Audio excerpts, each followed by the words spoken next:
Alright, whoever's watching, thanks for tuning in.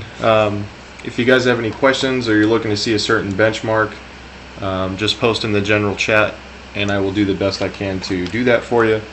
This is the Ryzen 1700X and I'm using a Gigabyte Aorus AX370 motherboard, 32 gigs of RAM. Let's pull up CPU ID in the meantime. The last bench I did was to set it up as a 6-core instead of 8, and I did a Cinebench and the CPU test, or CPU-Z. So that was the last one I ran, and I can do that again now while we're waiting to see as some questions come in. So this is, as you can tell behind it, 4,000 megahertz, 2 cores disabled, running at 1.4 volts, and yeah, so hitting low 70s so far, 75. And this is, the higher voltage isn't really necessary. I'll do that again, but with slightly lower volts. Let's bring it down to 1375. Save, apply. Oops. We're going to run that 6-core test again, and I noticed the single thread will fluctuate if I run it a second time right off the bat, but you should see the temps lower this time. Instead of hitting 74, 75 plus C, it should stay a tiny bit less than that just because of that little step down in volts. So not drastic, it looks like maybe a degree. Let's look here.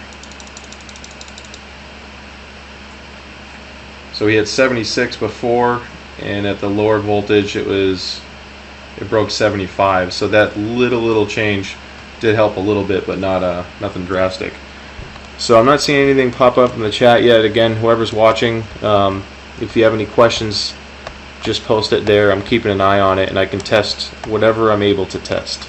If you want me to boot into the BIOS, I can actually do UEFi and live stream that, so you can see what the BIOS looks like in case you want to see what kind of features are available. In the meantime, we're going to reboot. I'm going to enable the 4 cores again.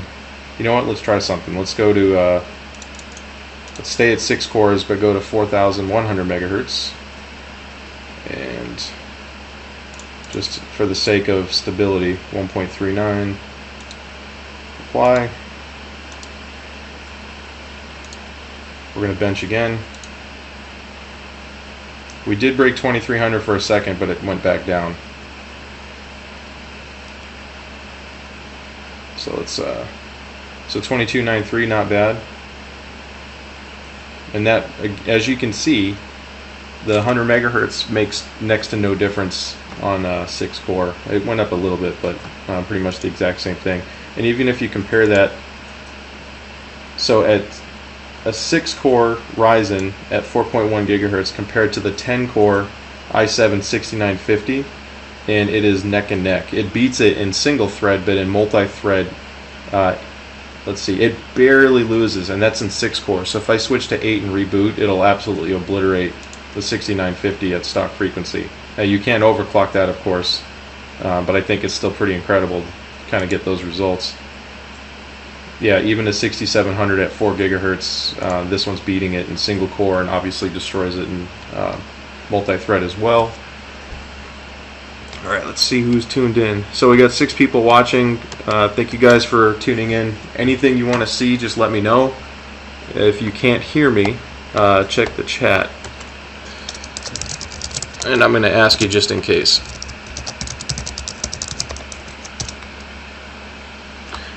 So anyone who's watching now, start typing away if you have questions on something you want to see tested, validated, benched, whatever. And I can boot into the UEFi BIOS and live stream that, so you can actually see a BIOS happen in real time. Let's make sure that's looking good.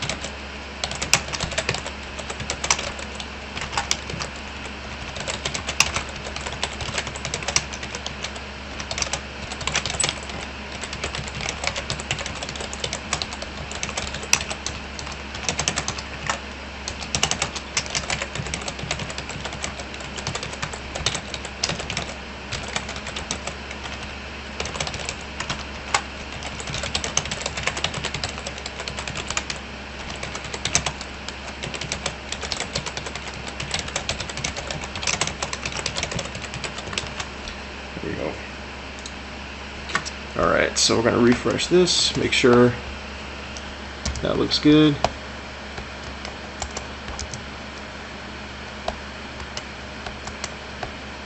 Cool. Alright, so we got 9 people watching now. Again, anyone that wants any particular benchmark done or wants to see certain overclocking done, Cinebench, CPU, Z benching, we can set it to go to 2-core, 4-core, 6 and 8 at different voltages, frequencies, etc. To address any concerns you may have before you purchase your own. Or if you just have technical questions, let me know. Ballistic, right now I am running in, it's a Corsair LPX 2666 megahertz. I think I'm running CAS 15. I might have overclocked it. Let's take a look.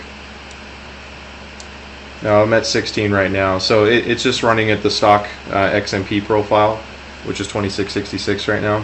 I haven't really overclocked the RAM too much yet. That RAM is native at 2666, but I can probably push it up to, you know, the 2900 area.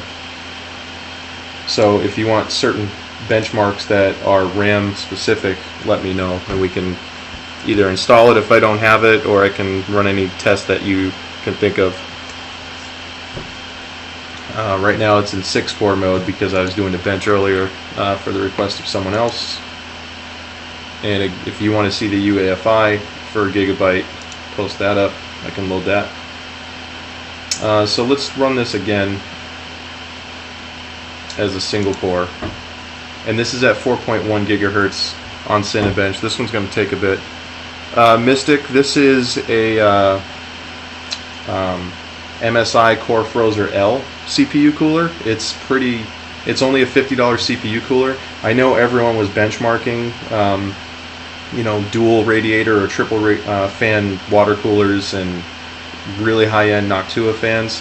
So I wanted to get something that's a little bit more budget oriented to help show you guys what's possible with an entry-level CPU cooler. Hopefully I can get my hands on a good liquid cooler soon, and I'll compare that. As far as temperatures go, you know what, screw it. I'll load this while it's benching. Shouldn't take much. So on this motherboard, M.2, that is the actual CPU on the Gigabyte. The Ryzen Zen Master, or Ryzen Master, will actually show a pretty accurate reading, obviously, as well. If I minimize this, 68 centigrade, and that is on 6 cores. It will be hotter at 8. Yeah, I will turn off Chrome. Sorry, I was kind of just screwing around right now, but let's make sure this is good. Okay. Let's cancel and see if I can do this a second time. Oh. Well, that stinks. We'll let that sit for a minute. I'll run it again. This is more just screwing around in 6 cores to make sure I wouldn't crash it at 4.1 gigahertz with 1.38 volts. To answer the question on the highest overclock with 4 cores, I only tested 4 cores once at 1.34 volts, and I hit 4.2 gigahertz on 4 cores. I didn't keep it after that because I didn't want to run 4, so but I did hit 4.2 gigahertz on the Gigabyte Aorus motherboard. Yeah, with 4 cores disabled, and I disabled it using the Ryzen Master. I didn't use the motherboard to do that. So let's see if I'm missing anything. Yep, so far caught up. Alright, so if you guys have questions, let me know. Anyone else tuning in, I'm not sure how many are watching at the moment, but I can run different benchmarks. You can make requests for certain ones, or we can kind of just screw around. CSGO frames per second. Let's see, Stan, what resolution do you want me to run at for the CSGO? I do have that installed on Steam, so I can run that test for you. Memory speed question is 2666 megahertz. I'm running just with an XMP profile. I haven't overclocked the RAM yet, but I did get it to run at 2666 at CAS 15, and that is RAM that natively only supports CAS 16 at 2666. It's the Corsair LPX 2 by 16 gigabyte sticks. So this machine has 32 gigs with 2 sticks. that RAM is known to overclock really well, so I think I can hit 3000 megahertz on that kit when I get some time to mess around with that. So as soon as this is finished, and that started with Chrome in the background, so I'm not sure how well that's going to run. This is a 6-core render. I have 2 cores disabled right now, as you can tell. And the temperatures are good, 68C at 1.38 volts, 4.1 gigahertz. So let's see, Stan, if you have a frame rate preference on CSGO, let me know. I can kind of get that set up here as soon as this is done if you want. Cities, Skylines. Unfortunately, I don't. If it's free to play, is it a free to play game? If not, I can download it.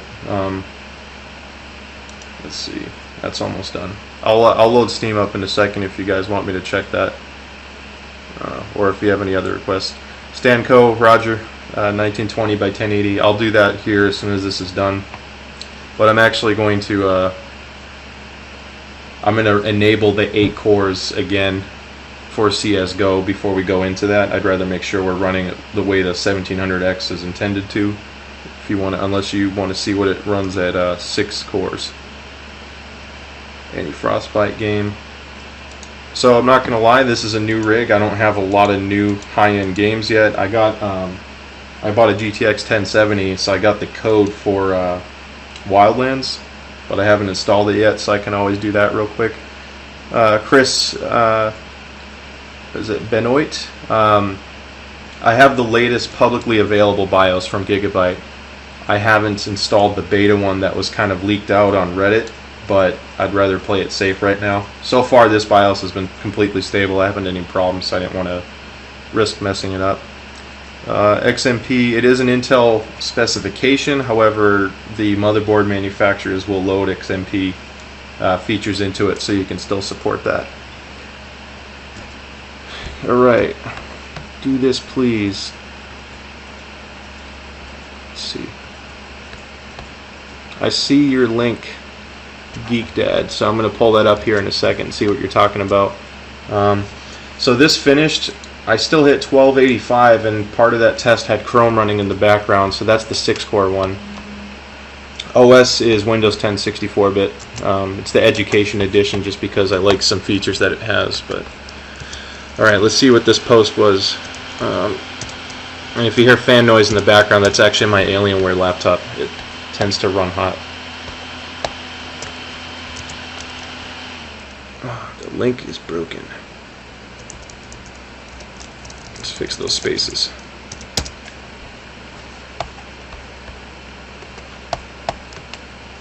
Gigabyte seems to be the most stable. It is extremely stable. I have never had any problems with it. Hui. Anytime, man. Yeah, the scheduler issue, I did see that. I also saw an article about core parking. So far, I haven't run into any bottleneck issues. It was a clean install for Ryzen. All the updates were received within the last 12 hours. Let's see, what am I missing here? It's going kind of quick now. So, misleading. Let's pull up that XFR extended post, because for some reason my laptop's not pulling it up. Alright. So you guys, as soon as I type AM, Reddit AMD is suggestion. Let's see if I can find it. Cool. Right in front of my face.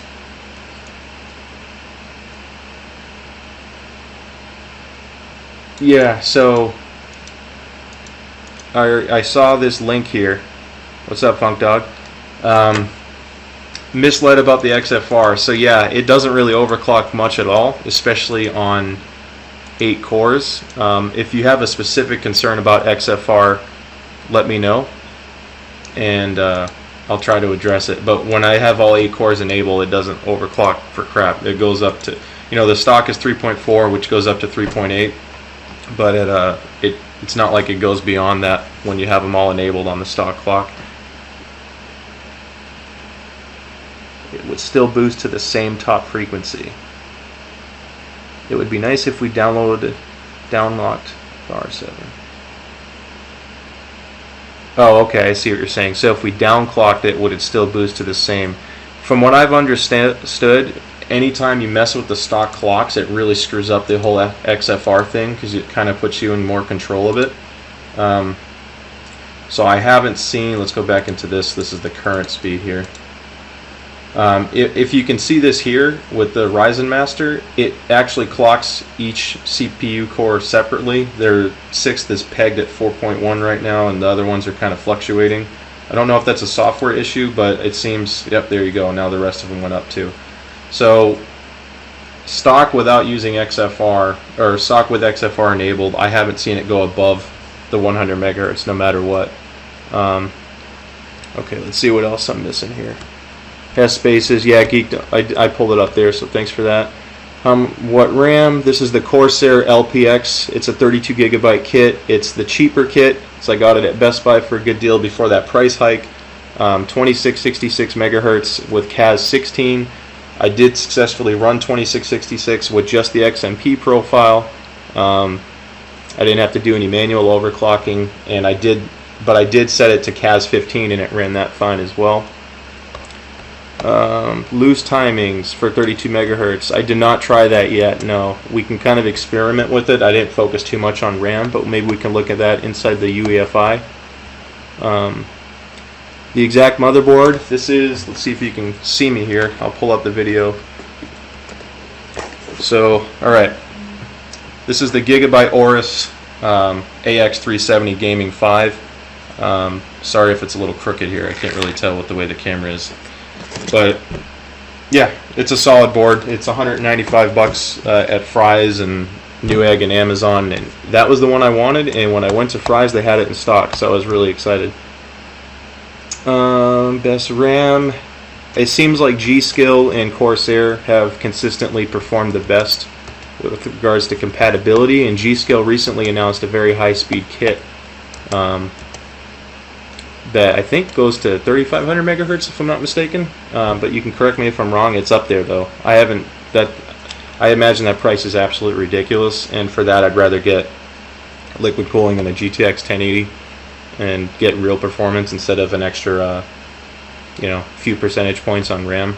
And I know the RAM is linked to the instruction set on the CPU itself, but the real world results from that are still pretty negligible for how much that costs. Okay, so the question about, let's see, good voltage, loose timings, where am I? And I'm glad, thank you Jorge for confirming that XFR and other features are being disabled once you overclock. Recommended between 1700X and 1700.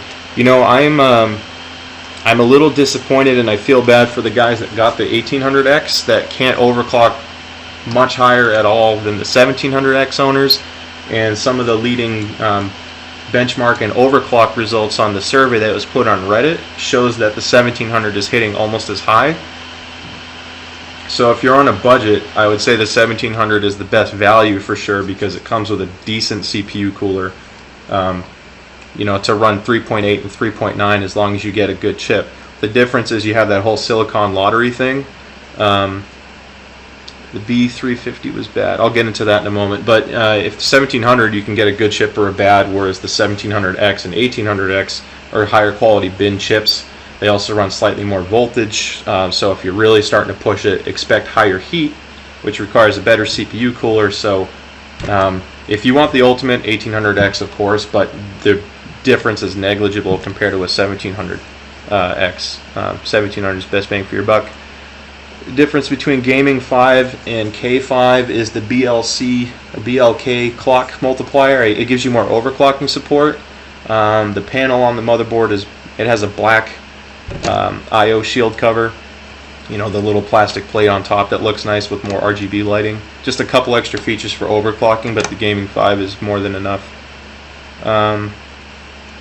What else am I missing? Probably going to get a B350 board. They do seem to be overclocking great, and if you're not SLI or crossfiring, that's awesome.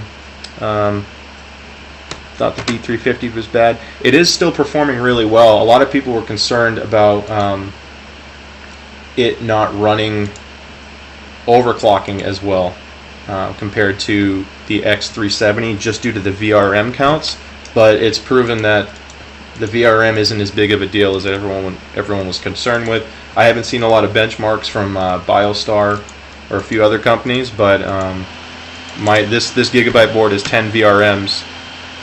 Would you be able to overclock any higher with 2 cores disabled, even if it does disable XFR? I haven't pushed it past 4.2 yet on 4 cores, so I'm not sure. 1700 at 4.2, is that with liquid cooling or air? But yeah, the B350, to confirm, does have less VRMs, but again, at these voltages, it's not the end of the world.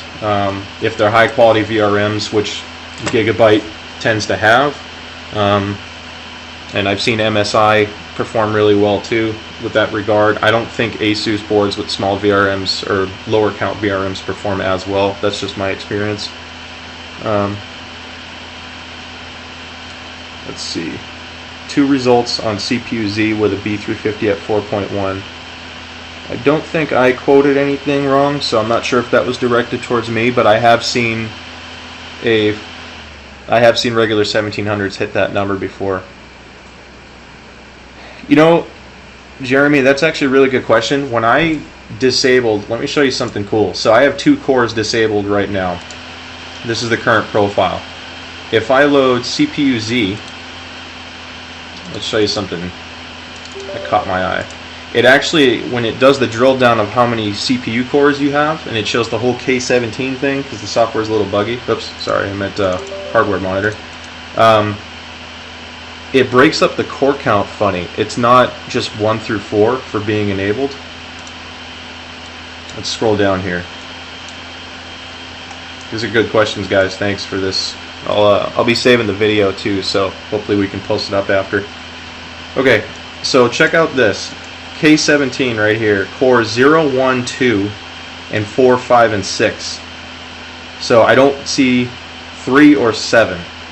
So you can look at it how you want, but with the whole CCX thing, when you use the Ryzen master overclocking software to disable cores, it looks like it takes 1 from each CCX module, if that makes sense. So I think it's smart enough to manage cache in a sense that if you go to 4 cores, I'm assuming it's going to disable 3. Sorry, let's look at this number. It'll disable 2 and it'll disable 6. We should just see 0, 1, and 4 and 5. And if you want, we can do that. Let's go to 4 cores disabled. Apply. And it's going to make me restart the machine, so we'll do that. If the screen goes blank or the stream gets messed up for a sec, I apologize, but it should work because I have the camera streaming. So be patient. Okay, we're back up. Sorry for the delay, guys.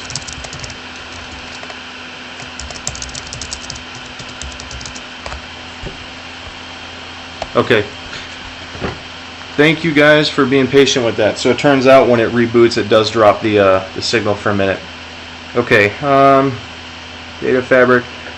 Yeah, I did see that high RAM clocks with loose timings are a big win. I didn't buy that ridiculous of a speed because that wasn't really known at the time, and I wanted Corsair LPX because it's very reliable and it overclocks well. So I'm going to shoot for 3000 on a 2666 megahertz kit, but I haven't actually done that yet. So let's see, I'm running at 1.393 voltage. The overclock currently, let's see, do I have them all on? Okay. Oh, so I set it to 4 cores, so that's a big win there, huh? Let's see if I can go to hardware monitor and see how that breakdown is again. Yeah, that Gigabyte X370 board is in high demand because it's performed so well. Okay, so this is going to be interesting. Let's see if we're right. So check this out. It's different. So this is the SMT showing you stuff. Okay, so when you go to 6 cores, you get cores number, and this starts at 0 through 7. So core 4 and core 7 are disabled when you go to 6 core. So it uses 3 cores from the first CCX cluster and 3 cores from the second CCX cluster. If I disable 4 cores and I go to just, I reboot or whatever, it completely disables the CCX cluster and everything goes on the first 4. So now that we're back at 4 cores, let's run Cinebench. Let's see, are we still at 4.1 gigahertz?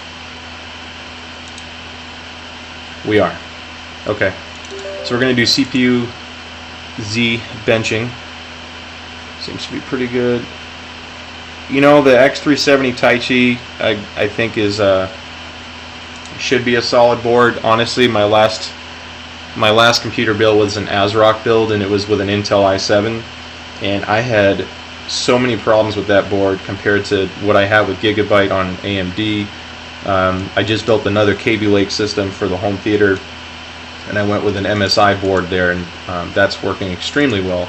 So I had never had so many problems with a board before, and they were insignificant. Like the fiber optic jack failed after a while, and 2 USB ports failed. It would cause boot issues when stuff was plugged into it. Yeah, it's a good call. Unsatisfied. Performance without the interconnect. That is right, Jeremy. That will help. Okay, so here's one just interesting. Let's see if I can disable a couple things here that I missed. And we're going to run this again. This is at 4 cores, guys, for anyone that's just tuning in. 4.1 gigahertz. Obviously, it'll be a lower temperature. We're going to bench it again. And I've had inconsistent single-core threads benchmark results when I have more cores disabled. It seems to perform worse. I'm not sure if that has to do with the way the cache is, but the multi-threading scaling is excellent because you can see their score right now is 10,300, and it floats right around 20,000 when all 8 cores are enabled. If they do love the Taichi, that's excellent. I'm glad they made a good board. I didn't need crazy VRM counts because I've overclocked with Gigabyte in the past with high voltages, and even though the amount of VRMs is lower than some of the others, they've worked really well for me, and the temps are actually low. I've tried to, let's see if it loads here, but there is a Gigabyte program that you can get called SIV, which stands for System Information Viewer, and that will actually show you some pretty good temperature readouts. Gigabyte AB350 Gaming 3, that's going to be an excellent board for the money, so good choice there. Let's see what I'm missing here. If I miss one of your questions, guys, because this is starting to go much faster now, I apologize. Let me know and I'll definitely answer them for you. I saw someone mention the audio, and I'm trying to remember. Yeah, this has the ALC 1220 as well. It actually has 2 of them. So if you're talking about the motherboard, the Gigabyte Gaming 5, it does have that audio system as well. Let's see. SIV. So this is the Gigabyte App Center that you get with the Gigabyte motherboard. I don't load much on it. This is kind of like the bare minimum. There is tons of crapware that Gigabyte gives you, just like MSI and other board manufacturers. They don't seem to be doing a great job with add-on software because it's so damn fragmented, and they usually cause performance issues. These few, however, are good for their own reasons, and I can show you why in a moment.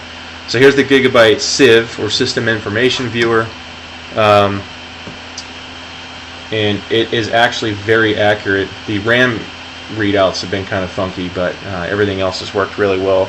I'm using a GTX 1070 from EVGA. It's the ACX 3.0, not the For the Win edition. Unsatisfied, I am using both the Intel and the Killer NIC. I do a lot of virtual machines, and I use the Killer NIC for the computer itself, for web browsing and gaming and etc., and it's worked great. I use the Intel NIC on all my virtual machines because it plays really well with Linux and other special VMs that I run. Watching a stream. Yeah, Get Enlightened, it is a solid board. I've had a great experience with it. Gaming 5's audio drivers. You're having trouble. All right, Pokemaster, that's a good conversation. So you said you can get the Sound Blaster drivers to detect. I'm assuming you meant can't get onboard audio chip. Let me know more specifically what you're having for an issue. We can take a look at it. So while I have this pulled up, here's the RAM speed. I notice the BCLK here is 99.37. That seems to mess up a couple results when I do CPU-Z. Like when I do the confirmed speeds, it always shows everything is slightly under because of that. So I do have to look at that in the BIOS to see if it's off a little bit. I think that just pulled up the temps. Here we go. So this is actually really cool because if you notice VRM right here, 37 centigrade, this is one of the few programs I've seen that successfully monitors temperatures on all the chips on the board, and I verified that if you compare this to Ryzen Master Overclocking, the Gigabyte hardware monitor works correctly to monitor the CPU temps. So if you guys are looking for something that shows CPU temps plus VRM, you can monitor that as you push more extreme overclocking. So I just thought that was nice. Let's see. PokeMaster. So can't. Sorry, I'm going to try to read all these at the same time. Unsatisfied LOL. I am using a very inexpensive MSI Core Frozer L. It just came out. It's $50.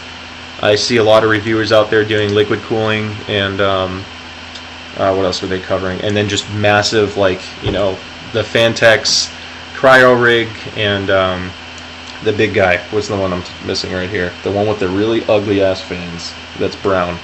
Drawing a blank at the moment. I'm sure someone will blast me away here in a sec, but yep, the Noctua. That's that one. Yep, the D15, I believe it is. So this is a much smaller system. It's actually fairly tall, but it's thin, and it'll fit multiple sticks of RAM really well. So if you're filling all 4 slots, that's something to keep in mind. The big one is too ridiculous. I agree. Most robust AM4 motherboard that is B350 or X370 and still has legacy. That's a good point. I don't even know.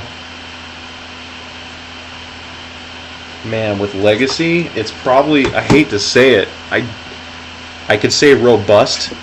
Yeah, they are pretty ugly. Get enlightened. BioStar is not known to be the highest quality brand, but luckily you have some time to check out reviews. BioStar has PCI, standard PCI slot motherboards that have the X370 chip. So in theory that'll be your best board, but I don't know what the performance is going to be yet, so just keep an eye on the reviews there.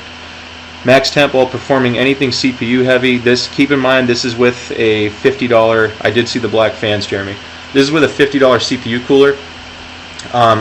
On 4 cores, if I bench it, oops, I already did that. Let's do Cinebench at 4 cores, why not, right? And then we can compare it to, I guess, a dual core hyper-threaded Intel or a Core i5, because we're only running 4 cores right now. That's just 4 core 8 threads, so we'll compare it to an i7, I guess. But my highest temperatures at 8 core 16 thread at 1.4 volts doing Cinebench on all 8, I hit 83 centigrade, and that is again a pretty inexpensive fan, and that's a pretty high stress test, so I don't think you'd go much higher than that. I'm using a Thor V2 case, which is a pretty big case. It's got good cooling. Do you think the Evo 12? I think the Evo 12 will be enough if you don't do any overclocking.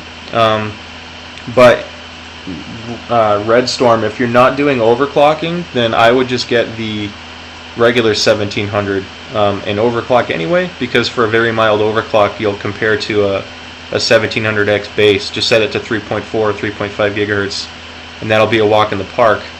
And you get a really nice CPU cooler with the paste pre-applied and everything. Okay guys, so here's the results on Cinebench with 4 cores run. And if you look at the results in here, if you compare that to an i7 4770K, at 1000 megahertz faster, the Ryzen chips still beat it. So 4 core 8 thread versus 4 core 8 thread. With a 1000 megahertz disadvantage, it still beat the multi-threading capability of an Intel i7 4770K. So that's pretty awesome. Yeah, the Hyper 212 is great. I just, again, if you're trying to just have a 1700X, then it'll work fine. But you know, you could just consider the 1700 if you're not looking to push it beyond stock speeds anyway. Yeah, ballistic resistance, it's pretty insane. The performance of this CPU, guys, I can't even tell you. I was just throwing tons of programs at it to download. I ran benchmarks while stuff was running, and it was still performing above its class for what I expected, at least for comparable CPU. Arcaden, did you do a test with 2 cores off? This is with 4 off right now, so if there's a test you want me to check with 4 cores turned off, let me know. And then, because whenever I switch cores, guys, to go from 4 to 6 or 4 to 8, it reboots and it kills the live stream for about 30 seconds to a minute. So I'll try to avoid that as much as possible. Let me see if I can pull up. Someone asked about gaming with 4 core. Yeah, so let's load Steam. Sure. So I'm going to load Steam. I don't have a ton of games, but this is only at 4 core, guys, so this is more like what an R5, or is it R5 or R3 1500X? Correct me if I'm wrong, I don't know all the core counts offhand at the moment, but let's go to, ooh, look at all those updates. So I'm going to launch CSGO.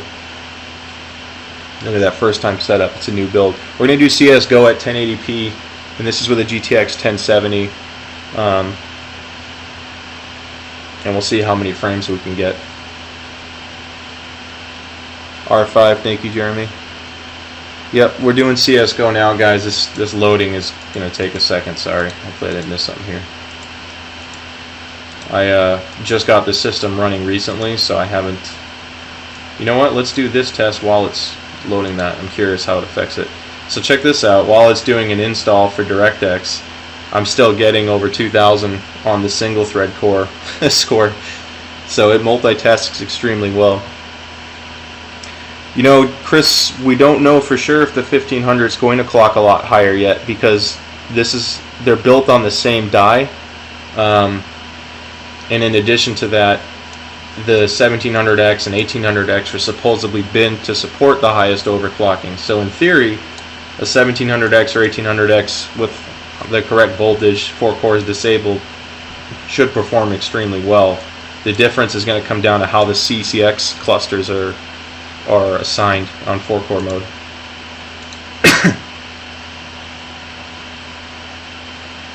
Yeah, we don't know if they're defective R7s or not yet, so we'll see. Oh, Windows Gaming. I gotta have to turn that off.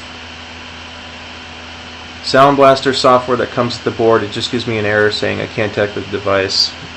You know, I disabled that. Let's look at the device manager. I don't even know if I confirmed all the drivers installed. Yep. Sound and video game.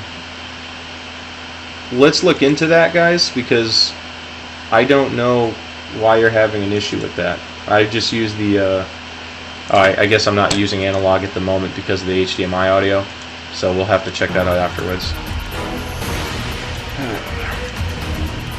No. So I'm going to leave the Xbox DVR on, video settings. 1080. I think everything's high, as high as it goes. We can go to 16x. Let's just max everything out. Okay, so everything's maxed out unless you guys want me to change anything else. I'll sit here for a second. If you guys want a specific setting, let me know. There may be more cache on the R5, R3 if the memory is assigned the same way as it is on an R7. Okay, I sorry I missed that question earlier. So in terms of sales and success with R7s, I think the CPU was great until people couldn't buy motherboards. And then there's a lot of impatient people mixed with pissed off people because benchmarks weren't the most accurate on launch day, because the few motherboards that did come out had a lot of problems. So I feel like in a month or two you're going to see another surge of Ryzen builds and purchases once all these kinks get ironed out and people understand what to expect. Okay, cool. If you guys think that looks good, find a game. So here's where I can get made fun of, guys. I don't do this often for benching. I'm more of a computer geek and programming and stuff. If there is any particular bench I should do, or if I just do play single player and load FPS, let me know. I'm curious to see the results. Segment 12, it can clock as high at the moment, but we don't know how that's going to affect performance in the long run as far as reliability goes, or higher potential once the motherboard chipsets have newer BIOSes, or the motherboards have a better BIOS that might support above that gate of 4.2 gigahertz, if you will. Join a random community server. Okay.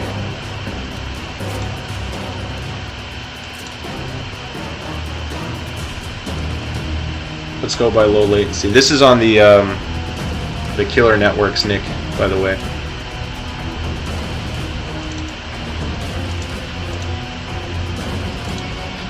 Oh, password. Forget that.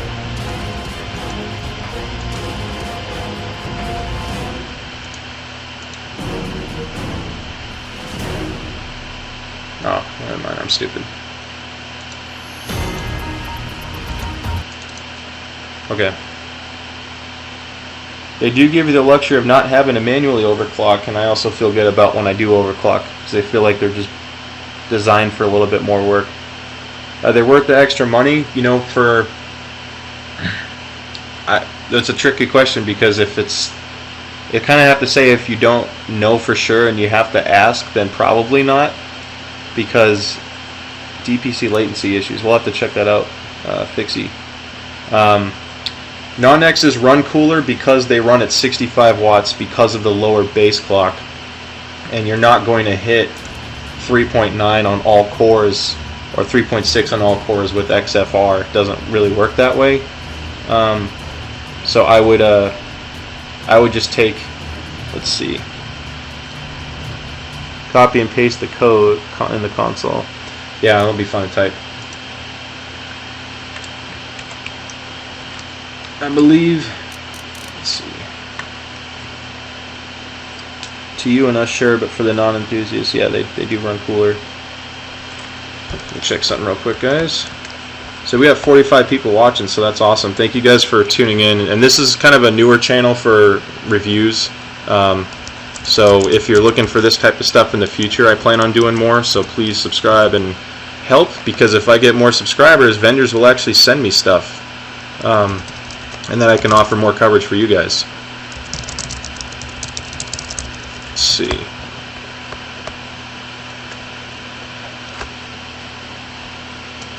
Oh, you know what? Is it game settings?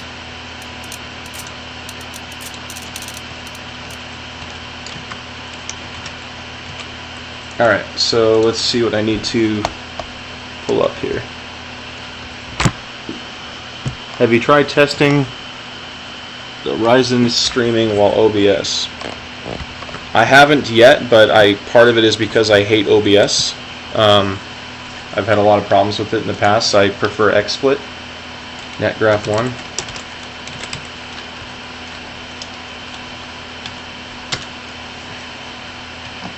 So guys, keep in mind, yeah, how much does AMD pay me? Nice. I will say, guys, I didn't actually get any of this equipment for free. I bought every single thing I'm reviewing. I only got the case, which is irrelevant. Hitting the 300 FPS cap. Yeah, that's with only 4 cores. I have 4 of them disabled, but I am at 4.1 gigahertz. If I Alt-Tab out to the temps, CPU is at 70? It was at 75, so let's just be fair here and hold this. That's actually quite high for only 4 cores enabled, so it really doesn't run much cooler with 4 versus 8. And for those who missed this earlier, on the Gigabyte board, TMP-IN2 is the CPU on hardware monitor. So I'm going to leave this up because then we can see peak. So NetGraph 1, and do I have to type anything else?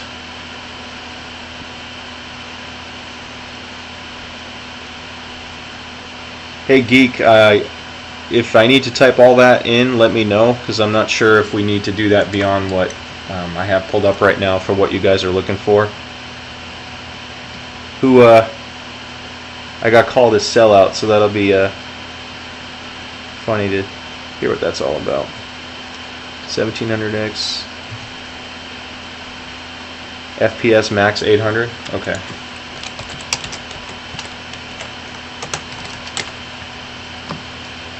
Alright, so now I can see why you're concerned about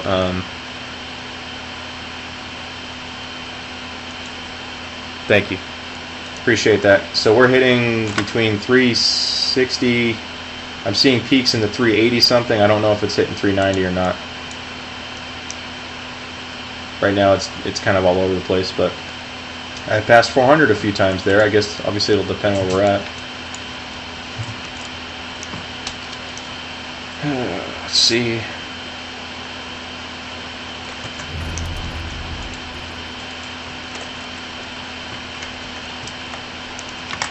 Alright. While streaming and playing.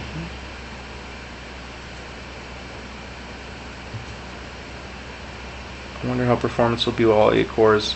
Yeah, no problem, Stan. I'm glad this was helpful for you guys. If you guys need me to try anything else in CSGO, let me know. I am not a big CSGO player. I probably suck, actually. So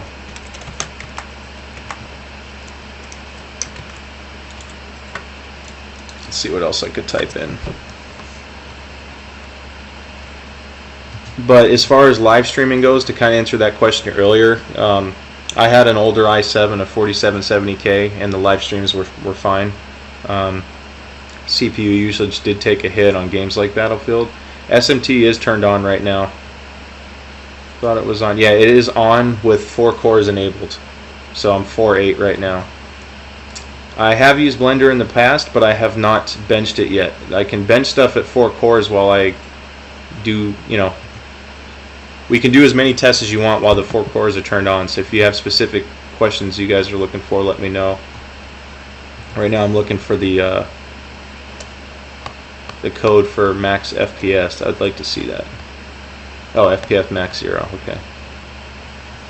Cool. Alright, well I think that covers CSGO, unless you guys need to see anything else. Let's see. Can you test BF? Unfortunately, I don't have Battlefield 1 on this right now, so I apologize. The amount of time it would take to install would probably be done with the stream, just because there'll be a lot of reboots. Yeah, 6950X, 10 core at 20 threads at stock frequency to get the 1.5.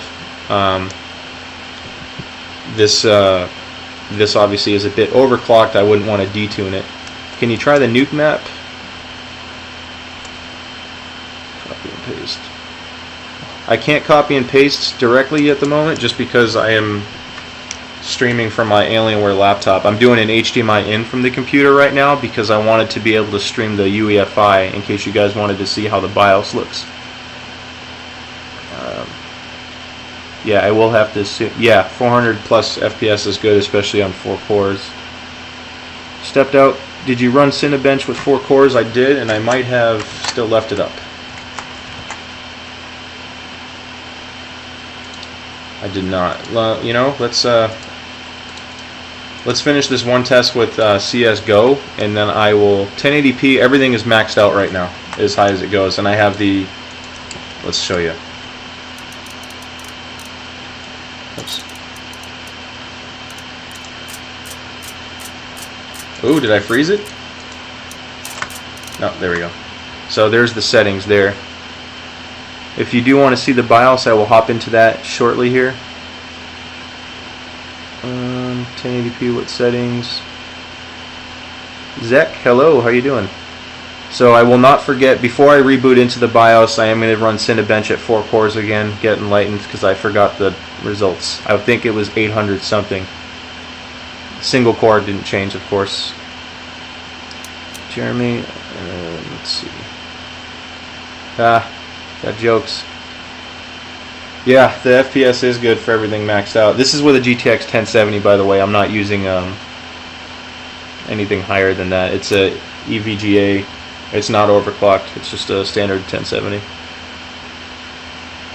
No, I'm glad Glad I caught you. This is kind of a new thing for me, so if you guys like this stuff, subscribe and feel free to shoot me messages. I check it quite a bit. Okay, I'm going to try this whole console thing that was asked and see what it looks like, and after that we will go into Cinebench. NetGraph. Does it not auto? That sucks. I'm used to hitting tab to get things to self-populate for me. Alright. CL show FPS 0. FPS. I don't think this one would matter now because we already removed the limit superficially. And there goes the line. Let me scroll back up. Sorry here.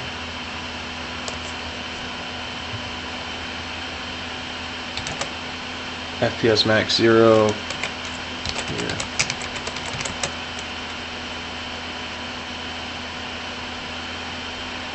Here. Is clear enter time demo all actually going in the console here?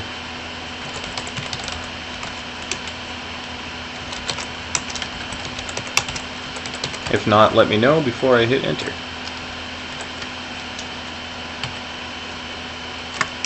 Oh wait, now I see what you're doing.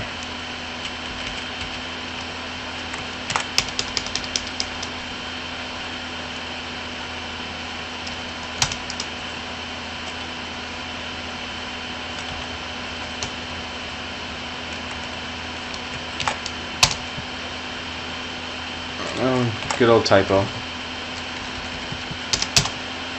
Alright, so here's the demo that you asked for. The few games I did play worked extremely well. I think it was mentioned earlier that you don't really see any stuttering ever. It's pretty much as always works. Too much bash? Yeah. So DJOJJ, 4 cores on Ryzen Master. When you set it to 4-core disabled, it puts it all in the same CCX cluster, so it's 4 plus 0 at the moment. When you set it to 6 plus 2, I don't know why I'm not seeing.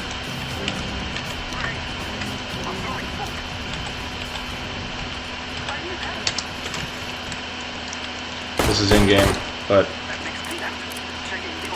not sure what that test did. So hopefully this is giving you the information you want, because it obviously made quite a few changes. But let's see. One CCX on. Yeah, programmers are lazy. I actually had macros set up on my keyboard to type certain commands for me, so I don't have to type it myself.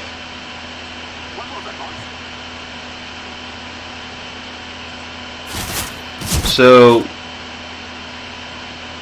no, hit enter. Let me know what you need me to change, because with the chat and then trying to type here, I don't know if I missed something small. I'm trying to read everyone else's questions as well.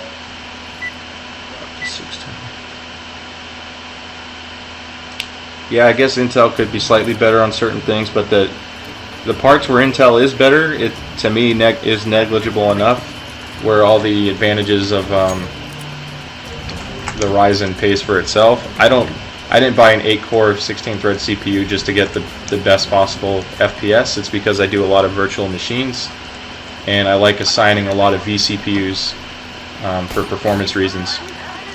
So I don't want to. Look at how bad I am, guys. You want to make fun of me? Let's see. Haven't seen anything yet. These guys are. Yeah. PS Max. So type that in. Oops.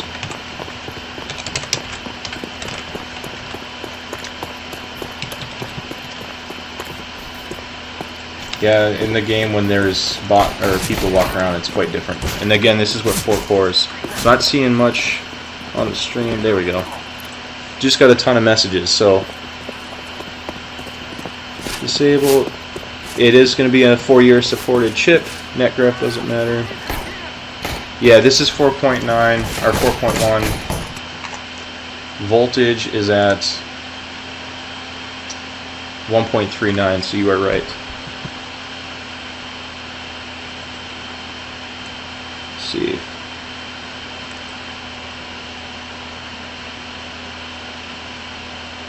Yeah, I did ultra-wide gaming. We were on a casual server, and we were passing 400 frames per second with everything maxed out.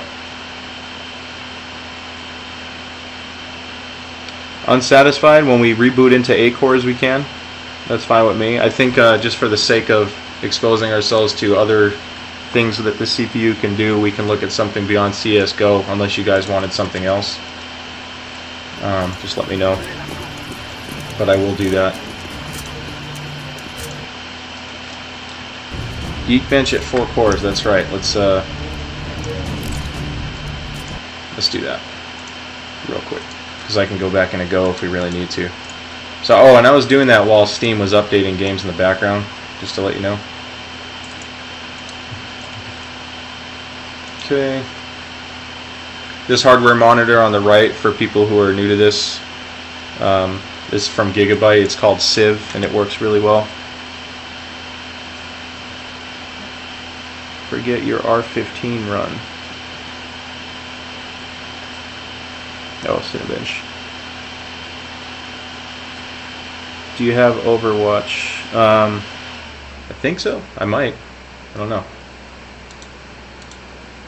I'll have to. Actually, no, I don't have Overwatch. I'm sorry. I did not buy that. I've played a lot of console gaming for FPS, and I've used the computer for games that look pretty. Alright, so we are, but I will be getting more of those games. Let's just confirm something real quick here. So right now, 4 cores disabled. This is all on one CCX cluster. I'm at 1.39 volts, but let's just, let's see, with 4 disabled, I'm going to drop the voltage down just a little bit more.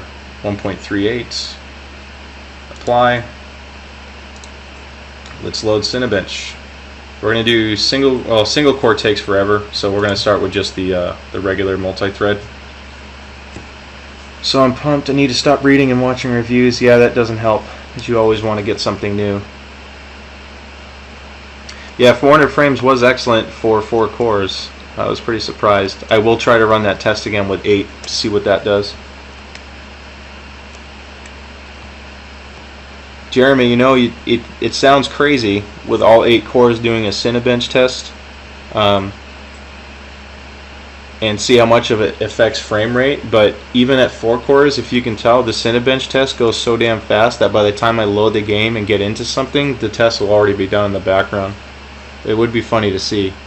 Maybe we can be in-game and we'll tab over, hit start, and then tab back in. Okay, so that was actually excellent. That is even better than before.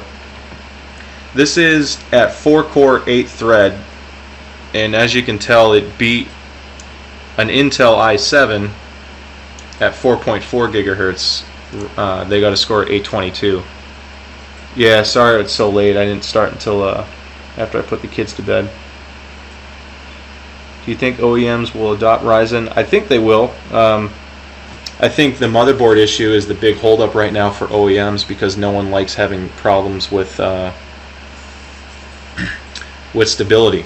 Dell and HP and all those guys don't like to deal with returns, so they're not going to rush out a new chipset if there's stability problems, especially when it comes to certain RAM and people that love to overclock.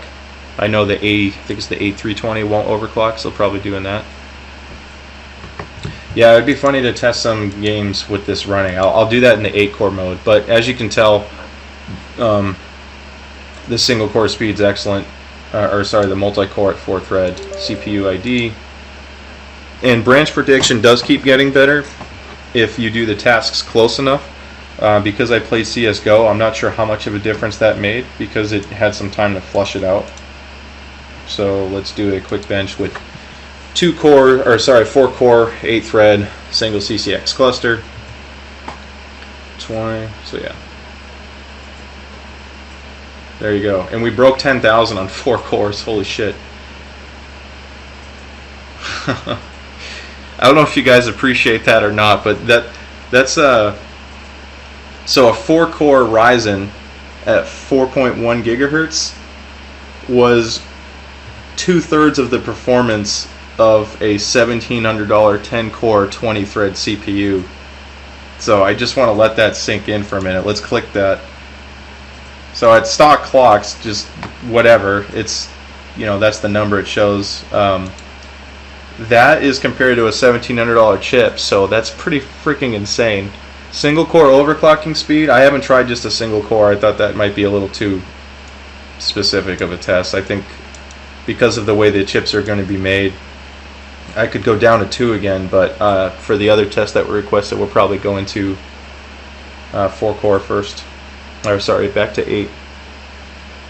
Hi, actually, Geek, you know, that's a good point. I have not set that yet. I heard about that though. Oops. What the hell? Let's fix that.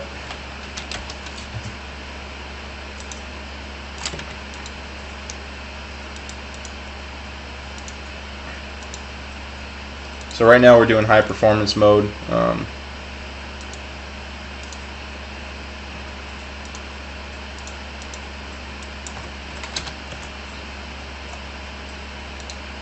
Selective sleep disabled.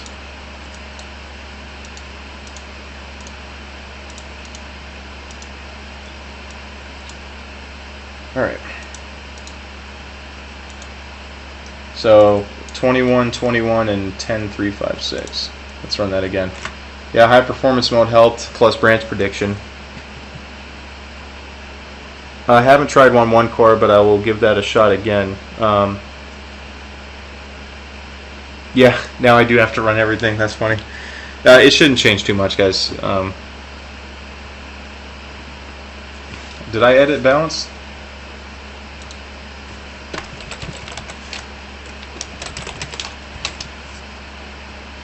High performance. You know what? You're right. I might have. High performance. Let's check these anyway.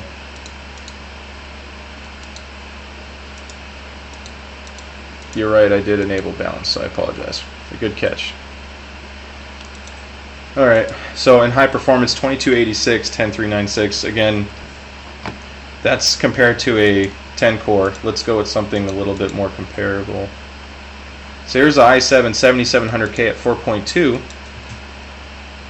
So with 100 megahertz less, we were within 10 points, 20 points of, well, less than 20 points of the i7 7700K at 4.2, and we beat it on multi-threading. So that is pretty incredible performance.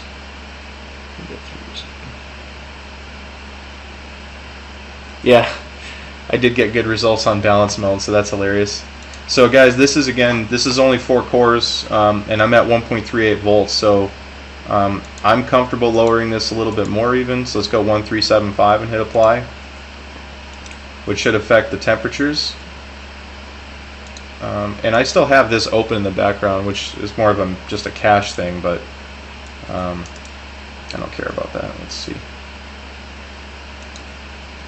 So with that closed, with branch prediction, with lower voltage, we still hit 20. So now we're beating, we just beat the i7 7700K with that stuff closed in the background thanks to branch prediction and just closing one extra program. Yeah, this is a multi-thread 7049. Great, thanks for sharing that, Monarch.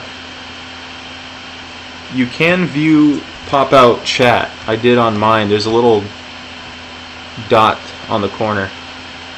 He said the window layout for your stream sucks. I apologize. I've actually never set it, so if there's something I can change, let me look real fast. Enable DVR.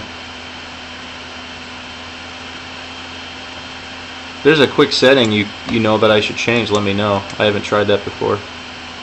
I did just beat the 7700K with 4 cores and 8 threads, and that was 0.025 volts over it. Oh, you're saying the YouTube layout in general? Yeah, it's a piece of junk.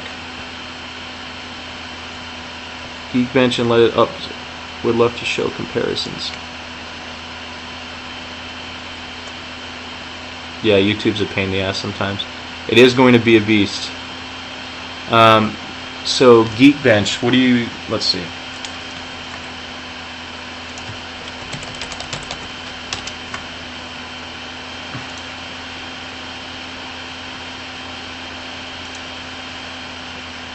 So you guys want me to install Geekbench and run that? Hey man, that's what we do. It's me. Thanks, Creeper. Appreciate it. Yeah, any questions you guys have, and I don't know everything, so you guys can always help. I'm glad that we're all kind of chatting and doing this stuff. YouTube in general. Yeah, if okay. So again, I'm still in 4 cores. What the hell? It was done. That was weird. We'll install that. That's pretty insane though.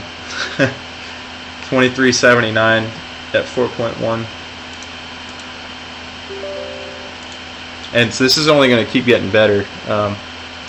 You're lowering voltage. It's a gigahertz wall. Can't do 4.2. No, I can. I just didn't push it for the sake of running this test, and God forbid it did crash for once. But I did run 4.2 before. Ahmad, real quick brief. Corsair LPX RAM 2667. Right now I'm running in 4-core mode, which disables an entire CCX cluster. With 4 cores, CSGO was hitting 400 frames per second without any bots. Cinebench scores was almost 900 on multi-core at 4-core.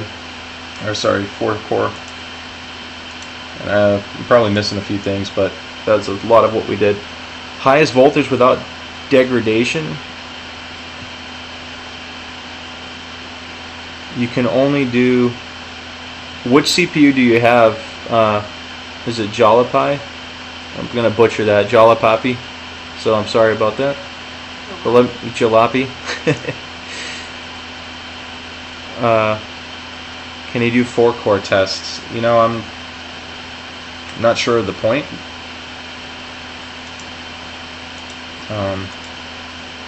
It doesn't let me do that. It's either because of the clustering, or assuming the way the software works, it's 2, 4, or 6. 1700 Jalopy is fine. Thanks, man. Thanks for subscribing, Geek. I appreciate it.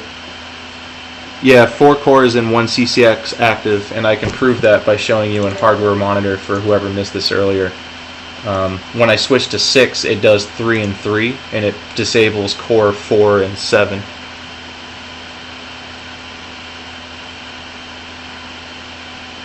Yeah, I do have the Aorus. Multi-thread numbers are off because of the cache. You know, it may be. There's a lot of growing pains with a new chipset, and the old Sandy Birch had that issue too. So going back to the highest voltage without degradation, so 3.85 at 1.36. The highest I went to was 1.4. You know, 1.45 is pretty high in general, and 1.5 is really skirting the line, because even though you got to keep in mind, even if the CPUs can run at 1.45 right now, it's very likely in 8 months to a year, year and a half that will become more of a stretch, because that's really pounding the CPU with power. So I try to avoid overvolting unless it's absolutely necessary. So just be careful with that. That's the 1700. I mean, you have to think you've increased it, what, like 30% over stock frequency. So that's pretty awesome for all cores. That's kind of like Silicon Lottery, but 3.85 is awesome for 1700. It's your own money, dude. Thanks, man. I can hit 4.2 and it won't damage anything because I'm not increasing the voltage a lot, but it'll crash, and I don't want to screw your stream up for you guys. Alright, so later. So I'm spaced out. I was talking so much we didn't run this test. Close. Alright. So we're going to do the CPU benchmark just in case, because this is going to hit it a bit harder. I want to increase the voltage just slightly. We'll go 1. Oops. Click on the profile again. 1.38. Apply. Actually, let's go a little higher. So I'm at 1.38750 for those who cannot see that well. And we are running the benchmark.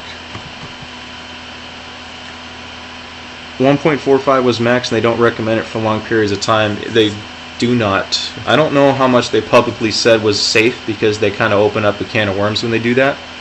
1.35 is what it ran stock, so I don't know what the issue is there. I feel like even 1.4 is going to be okay. The problem is, as you increase the voltage, not only do you have more leakage issues, but you also have higher heat, so that taxes your CPU cooler. Okay, so Creeper, that's a good question. I think that's just a poor choice of UI, the user interface.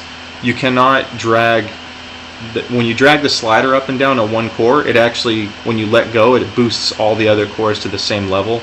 It's a really stupid way to overclock, in my opinion, because it's not that precise. So I would just stick to the numbers below it. But yeah, it did not let me overclock separately per core. They are going to be excellent and cheaper alternatives. So this benchmark, for anyone that just tuned in now, is Geekbench running at 4 core only. Yeah, you do get diminishing returns, and for the amount of abuse you put your CPU through, it's not worth it. I mean, you have to think, we're all pushing to get the most performance we can out of these things, but even in stock form, they're matching or beating almost every processor from Intel. Apple using these MacBook Pros, since all the iMacs use mobile hardware. So the issue right now is they don't have integrated graphics, and Macs love integrated graphics because of packaging and thermals. So I'd rather wait and see what the APUs look like for performance as far as heat and actual real-life performance go. Some of the computers, like the iMac or the new MacBook Pro that's coming out, are starting to use higher powered graphics cards, so I guess it's possible there. I hope they use it, because I would love to do a Hackintosh on a Ryzen chip. That would be the ultimate photo edit or video editing rig. Can you try to use 1 or 2 cores and see what the max OC is? You know, I'm on a $50 air cooler, but the issue is the gate problem that happens at 4.2. I hit 4.2 earlier, but we have to go to 8 cores first before I can try that stuff, because I was going to do some tests for people who are tuning in. Yeah, Ryzen and Vega APU is going to be awesome. But Vega is a massive die. They're still... I'll wait to see how the APUs look. Alright guys, here we go. This is at 4 core. So, 4,500 and 15,566. Let me know what you guys think of that, because I have no comparison. I guess I could... let's copy this link in case I screw something up. Make sure it read everything correctly.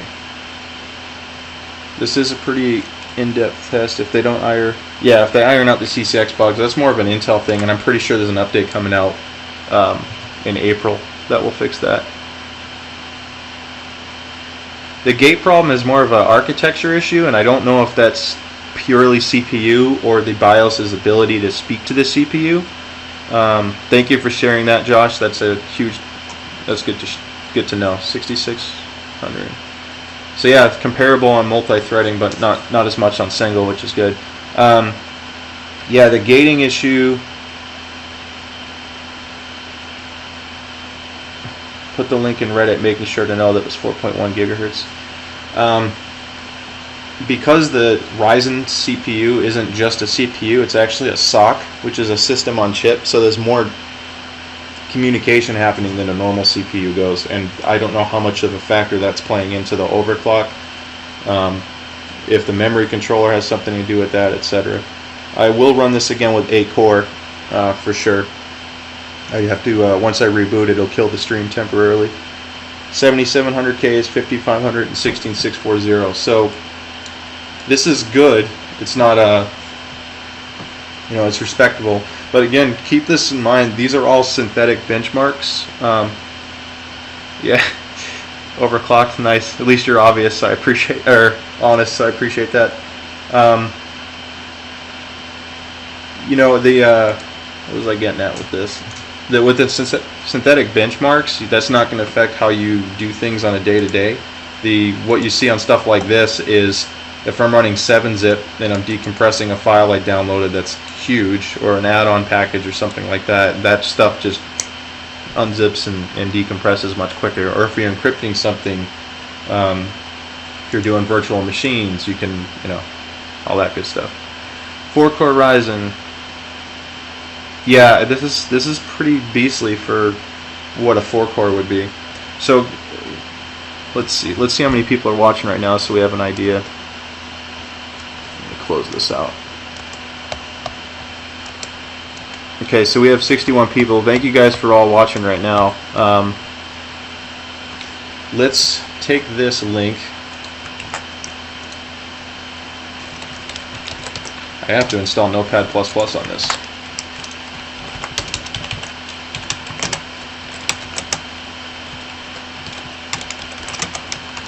At so 1.8 or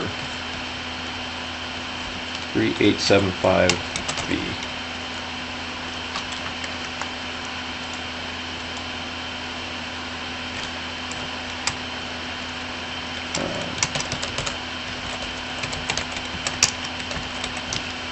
Alright, so we'll save that for later.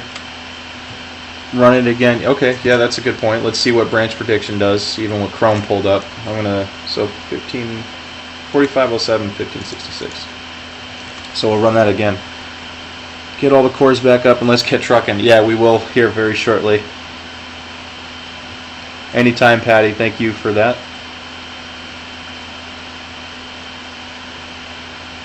Yes, one full CCX. The 6-core one is interesting because it's a single core disabled from each CCX cluster. It's not 4.2 or anything else. Creeper, you know, I don't see why they wouldn't. The problem is TDP, so 65 watts is quite a bit for a laptop to dissipate for how thin they are now. So if they did have 6 and 8 cores, it would be detuned, and if you're buying a laptop, chances are the single core performance will be, I guess, more utilized than a traditional gaming, like a high-end gaming desktop for editing. I mean, that's a tough one. I think they'd have to get that extended frequency range and all that automatic overclocking working better if they're going to do that many cores on a laptop to handle the heat. Poker Master, I didn't check, you know, I have to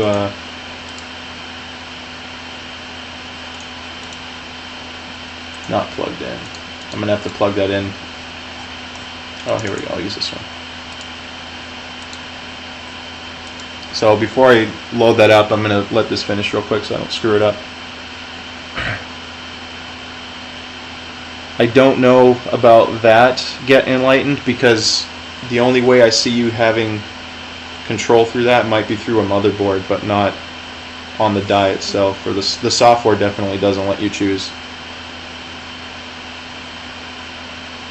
People say ZenP. It is less stuttering. You know, I don't know about 4 cores. Part of the advantage of less stuttering might just be because the amount of threads it handles.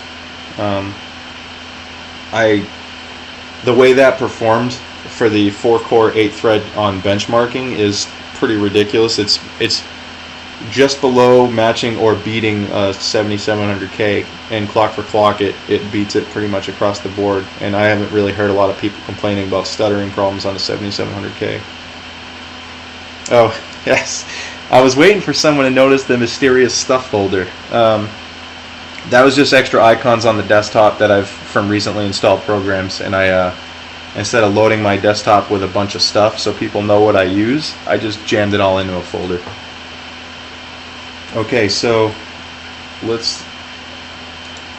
okay guys, so here's branch prediction at work once again, so thanks for the suggestion. 4507, 15,566, we ran it a second time and both numbers went up. So that did help by running it a second time. So this is all on 4 cores. Anytime, crazy. Let's see. Mention that in the Reddit link you just typed. This is cool. I appreciate you guys all chatting. This is a good talk. Let's start and see if I miss anything. So it sounds like, yeah, I do hide them in there. Let's look at the audio issue. Realtek Audio Manager. Is this the issue you're having, Pokemaster? Let me know. I'm going to leave this pulled up for now. And then after this, guys, we're going to enable 8 cores. I'm going to temporarily pause the stream. We're going to load the stream back up once I get the BIOS loaded, so you guys can see what the UEFi interface looks like on Gigabyte. You know, I don't know the benches too well. I see that his are much higher. I greatly understand that benchmark results of the new Ryzen chip are going to vary a lot, because there are insane amounts of variances in cooling, the operating system, patches, if they were smart enough to close programs in the background, performance mode, all that good junk. So there's going to be a lot of changes there, especially with the motherboard issues that have been going on. Thank you for sharing your Geekbench score, Zick. However, my concern was the discussion about his Intel scores being lower than the norm, which is a lot more stable. So the fact that those numbers are below to make the Ryzen look more favorable is a little sketchy. I'm just staying out of the whole thing because I don't really see the point. I like testing stuff for myself, and I'll be, as you can tell with a live stream, I have nothing to hide. So if I'm an idiot and screw something up, you guys can tell me and we'll fix it. Yeah, the advantage of 6 or 8 core with double the amount of threads is very beneficial to have things in the background with no impact. I tend to have Chrome and other programs running when I do games play, and I don't like to have issues. Let's see, am I missing you here? I know there was the question about the sound card. Let's see. No GUI, just CLM.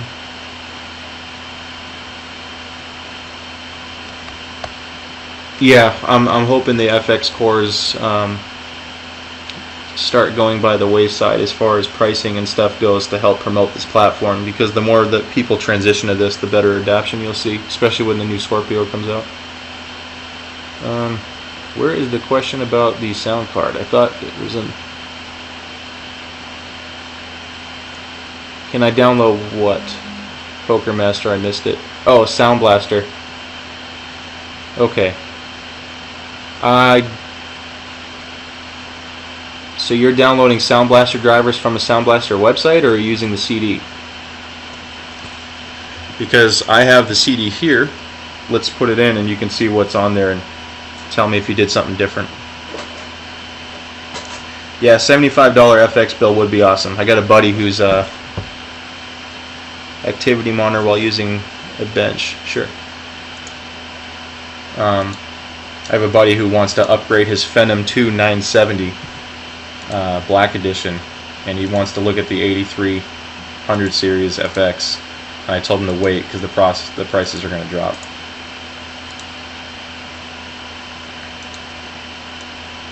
Okay. Do I have Arma 3? Yeah, I'll have to check. I haven't played a lot of CPU games in a while, or sorry, PC games in a while, because I've been busy with work. So all these benches are fairly recent. Let's close this out. All right, so this is again 4-core, 8-thread, and that's the performance meter on the right. Now, once this is done, I'm going to load that CD I just put in to show you the drivers that come with it. Cinebench, Geekbench, and then the CPU ID, CPU Z bench. And on 4-core, for the majority of the stream, it seems we've been on 4 cores because there's been a lot of questions about the performance at 4. Once we go into the UEFi, and we'll switch back to 8, and we can run a lot of this stuff again. Yeah, Phenom 2 970 Black Edition was actually one of my older rigs, and that had a Gigabyte board as well. The UD3, I think it's like the GX 990FX or something like that, and that thing kicked ass. Thank you, Chris Benolt. I'm glad that this was helpful for you. Let's see. What GPU?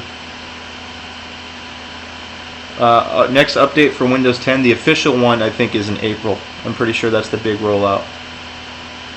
The BIOS, yes, the BIOS. It's not taking all of my cores. Yeah, all these tests are gonna. It does peg 100% utilization, and you can see the speeds fluctuating a bit too, depending on the load. So that's another nice thing. When you're overclocked, it doesn't force it to stay at the overclock speed. I still have the cool and quiet feature enabled, so it will downclock. You can disable that in the BIOS, by the way, or UEFi, if you want to run full clock the whole time. Let's see. Cool. All right, so this is almost done, and that's a good test. That pegged the CPU.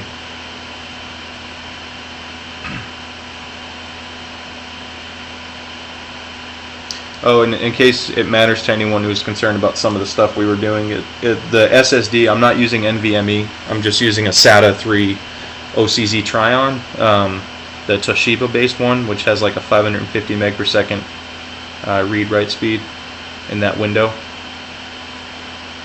Cool and quiet has been known to slightly affect performance, or at least stability, when it comes to maximum overclocking. Again, I'm not trying to max out every possible frequency. I use this for 6 to 10 hours a day at minimum because I work from home. So the cool and quiet feature is very helpful for me. 4501 and 1577. So compared to before,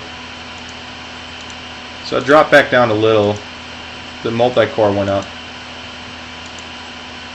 But that's pretty comparable. So that was the CPU utilization while we were running that. Yeah, the multi-core keeps going up. So GPU, I'm using a EVGA GTX 1070 with it's not the For the Win edition. It's just the ACX 3.0. It sells for about $385 on Amazon. And you can get it at Best Buy for that price because they price match. Alright, I think that covers our concern with 4-core, the driver disk, and then we'll go ahead and boot to the UEFi.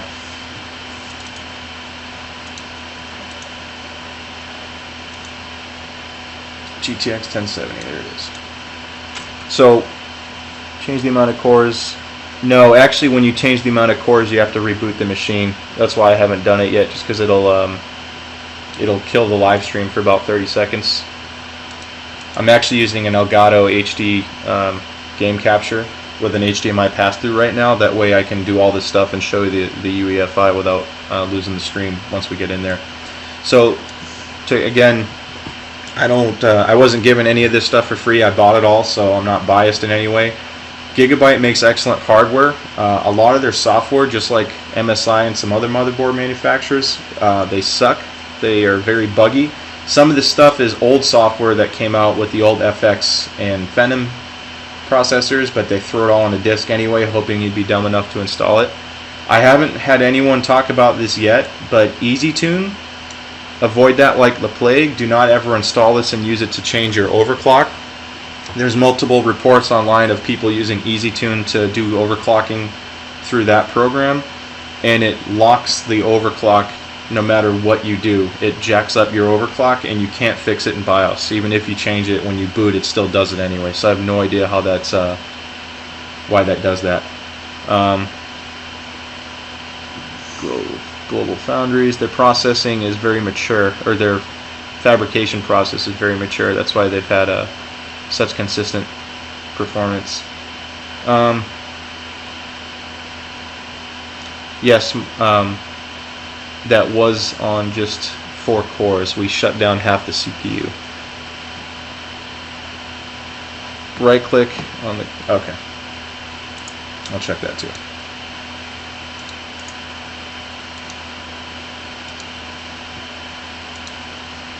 Let's make this pretty, right?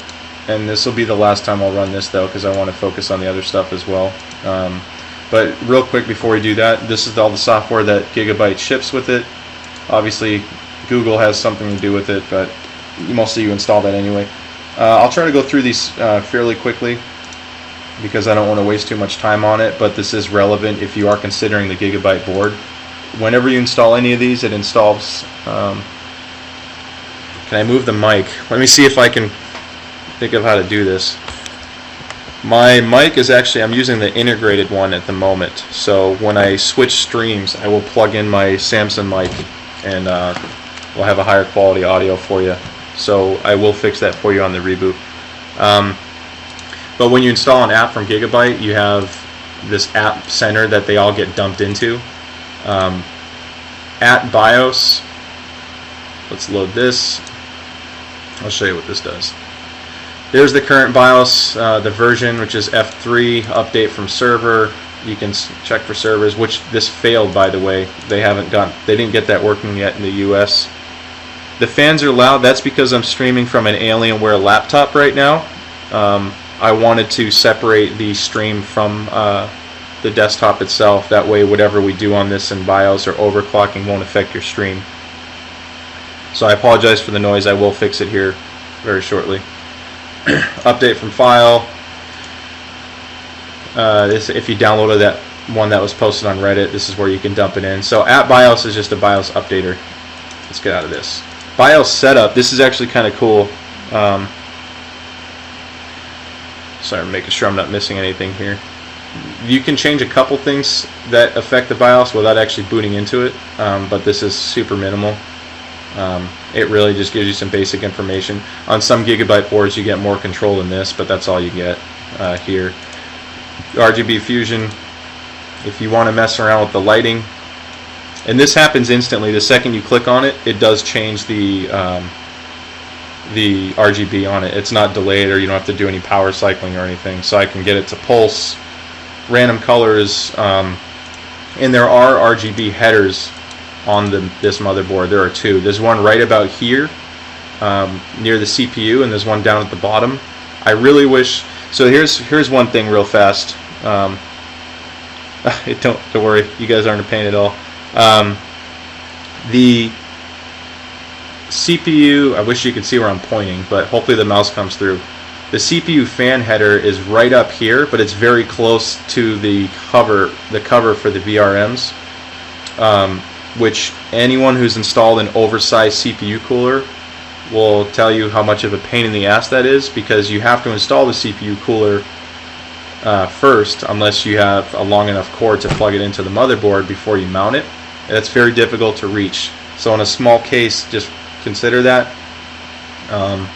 MSI, I like the MSI boards from a sense that they usually put their CPU fan headers towards the edge of the motherboard, so after you install the CPU fan, it's still easy to plug in and troubleshoot everything. But yeah, the other RGB header is down here, and you can control other stuff in your case. What else am I missing here? I think that covers that. That's the RGB lighting. I didn't do, yeah, you can control it with an Android phone too, by the way. I bought a case that has a vented side panel, not glass or clear plastic, because I don't care for the aesthetics. I'm more concerned with performance. So I have a 230mm fan on the GPU side. And this is my favorite thing from Gigabyte, the System Information Viewer, or SIV. Basic info about the computer, the fan profile modes, full speed, you can crank it up. Smart fan, where you can customize your profiles. Those will notice that all of these should be at 0.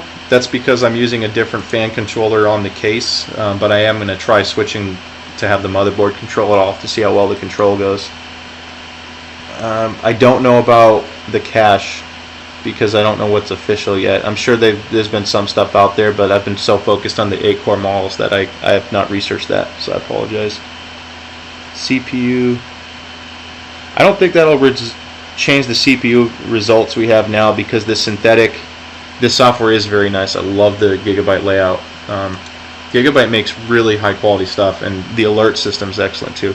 But going back to the cache, most synthetic benchmarks, 12 megs of cache is still quite a bit, and I don't think that's going to adversely affect it. It might be very close, but I think you'll still get similar numbers. and then record. This is actually kind of nice. I think you guys would like this because if you're here, you're probably a computer geek like me. And if you want to monitor all of the voltages on the board, you can do that, and then you can hit record and export the file, which is awesome for data sharing from you guys. If you're trying to see how your stuff is comparing, it'll also help you if you want to determine if your power supply is performing the way it should. But there is a drop down. Let me try to remember. Or it's here.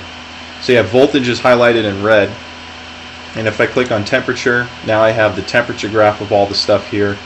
EC temp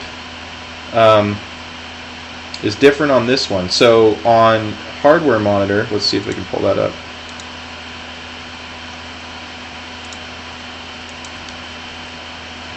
I'll let this load. Okay, so TMP IN2 on hardware monitor is the CPU, and on here it's labeled correctly as CPU for the Gigabyte. So the Gigabyte software does an amazing job with all the temperature sensors. They actually work. I haven't been a big fan of ASUS's AI suite as well. So yeah, I'm biased. I've owned Gigabyte, ASUS, ASRock, and MSI. And I actually, the more recent MSI boards I really like. For the question about a good B350 board, to echo what Patty said, the MSI B350 is an awesome board, and the Gigabyte Gaming 3 is going to be amazing as well, if you can get your hands on them. So I would say those are the top two at the moment. But again, I still want to give companies like BioStar a fair chance at least seeing what the results are, because although the design is pretty terrible, they have some features that people may need. So we'll see what the reviews look like for people who buy those. And then this last one here is fan profile. So that's the system information viewer. Again, this is, I think, one of the best things that Gigabyte does. And here's another one that you guys will like. If I hit this little hardware monitor on the side, it'll actually load up the right side with temperatures and readouts. So if you have a multi-screen setup, you can throw this on one screen in addition to whatever else you like to put there, like a chat app or something like that. And for those who missed the stream earlier, it does show you the temperature of your VRMs, so that's awesome. And Get Enlightened, I actually bought the MSI B250 Mortar Edition for my Kaby Lake, which I have a review on. So if you go through my channel, I reviewed that. I think it's a total of 30 to 40 minutes of coverage on the B250, which is not an AMD board, but it does talk about the build quality. I have a video of the firmware, etc. So you'll get some good information there that helps get a kick off on what it looks like and the design philosophy behind it. MSI is good. You know, ASRock should be good, but I've had some problems with them for reliability. And out of 15 plus years of building computers, that's the only board I've ever had a problem with. And I have an ATI Rage 128 in my garage right now, so I've played around with a lot of hardware. Yeah, ASUS does still have good hardware, so I'll give them that. Let's see. Which DDR RAM is using Samsung? So the question on that, let's run this bench real quick so you can see CPU utilization on all 4 cores. Actually, you know what? Let's lower this.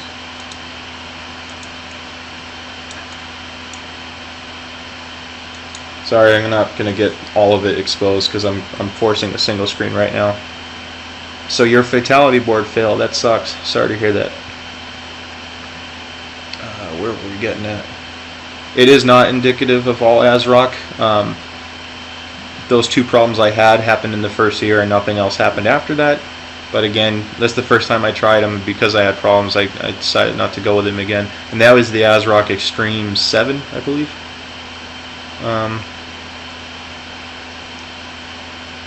Yeah, Mortar does have great audio I/O plus SPDIF. I bought the MSI Mortar B250M because it was the only board that had a USB-C, DisplayPort 1.2, HDMI 1.4, and a few other features, of course. But I liked it because with the Kaby Lake, you can run 4K at 60 frames per second, which is awesome for a movie theater or an HT-PC. And I didn't have to buy anything extra. I just got a $20 DisplayPort to HDMI adapter. So that the Mortar and Tomahawk boards are amazing. So there's your multi-core utilization at the same time for that request, that whoever had that request earlier. And again, this is 8 threads, it's not 8 core. So what you're seeing right now is 4 core 8 thread. You will see this fill up when we do 8 core 16 thread. VRMs are amazing, Monarch. They run fairly cool. I think it helps with the Thor case. Yeah, you can run 4x4 gigs of RAM with Ryzen. The Thor V2 has a 230 millimeter fan on the left side. Geek Dad, I'm glad you asked. I actually have the ability to check and show you with the Civ program from Gigabyte. So we'll pull that up. They did add ECC modules, so that's good. So what's interesting about that is the Gigabyte manual says it supports ECC, but it will not run in ECC mode.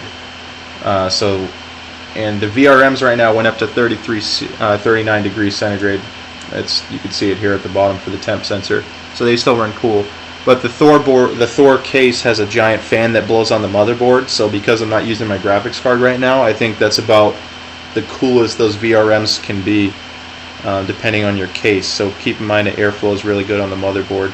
It needs to be good on the motherboard. The speed would be better, or I think the results would be slightly better at 4.1. This was just showing the utilization of all 8 threads running that Geekbench. We weren't going for the maximum performance right now, and that dipped because I have other stuff running. So this is kind of just kind of messing around. We could do a test without cool and quiet. We'll probably switch that when we go into 8-core mode. So yeah, 4x4 gigs will work. The last thing I wanted to show you before we reboot and kick this over. Support. Actually, let's do this.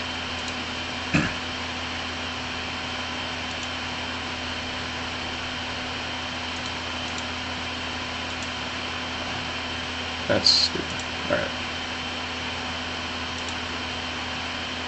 So, bear with me for a sec because I wanted to show you something. Memory support list. Oh, this is going to be funny. I didn't install a PDF reader. Thank you, Google Chrome. Alright. So, they actually show some of the chip brands on RAM that they've tested. Let's go get Trunkin. Alright, we'll get there in 2 seconds, guys. So, this is if you go to the Gigabyte site and look at the Gaming 5 and download the RAM compatibility list, this will give you a great example of what to expect for RAM performance. Native is how the RAM runs without you running XMP or manual overclocking, just by throwing the stick in. And you'll notice that some RAM, like this is rated for 3000, but it runs at 2400 when you put it in. Some RAM that's rated for 3000 right here still only runs at 2133 when you put it in. So get good RAM. I'm using a CMK 32. I'm using this one right here, which is Samsung, which again, it wasn't the best. Actually, I'm not using 8 gig density. I'm using the 32 gig, the 16 gig density, but it's a similar chip. Either way, it ran at 2033, so I had to enable XMP to get the 2667. Okay, so I think that covers it. Stay patient, guys. What I'm going to do now is enable 4 cores, and when it reboots, I'm going to pause it and go into the Gigabyte UEFi. Actually, to not jack up that, I'm going to go straight to the UEFi first. So let's do that. And if the stream pauses, hang on for 1 second. We'll be right back. Alright, so we're back. I'm going to wait until you guys confirm that it works. So just show me.